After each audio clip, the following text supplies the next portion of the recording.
இன்றைக்கி குயிக்காக செய்கிற மாதிரி 1 பாட் வெயிட் லாஸ் ரெசிபி தான் நம்ம பார்க்க போகிறோம்.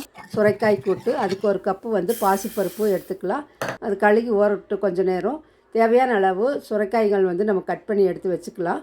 இப்போ வந்து பருப்பு நல்லா ஊறி வச்சு கொஞ்சமாக எண்ணெய் ஊற்றிட்டு மஞ்சத்தூள் போட்டுட்டு பூண்டு ஒரு 10-12 பல் பூண்டு, ஒரு கைப்பிடி அளவு சின்ன வெங்காயம், 3 பச்சை மிளகாய் போட்டுட்டு 2 தக்காளி, உப்பு போட்டு ஸ்டவ்வில் நல்லா கலந்துட்டு எடுத்து வச்சுக்கலாம். கட் பண்ண சுரைக்காய்களையும் சேர்த்திட்டு ஆல்ரெடி வந்து 2 ஸ்பூன் அளவுக்கு வந்து கடலைப்பருப்பு ஊற வச்சுருந்தேன். அதையும் சேர்த்திக்கோங்க. அப்போ தான் வந்து நல்லா டேஸ்ட்டாக இருக்கும். சுரைக்காய் கூட்டு மணமாகவும் இருக்குது. நல்லா கலந்து வச்சுட்டு 2 விசில் வந்த பிறகு நம்ம பார்க்கலாம். இப்போ வந்து 2 விசில் வந்துருச்சு பாருங்கள். நல்லா கொலையாக வெந்துருச்சு. ஆனால் சுரைக்காய்கள் வந்து அப்படியே இருக்குது.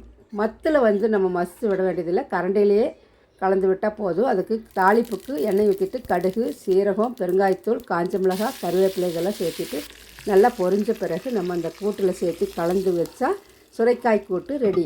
இது வந்து இட்லி தோசை கூட சூப்பராக இருக்கும். நீங்களும் செஞ்சு பாருங்கள்.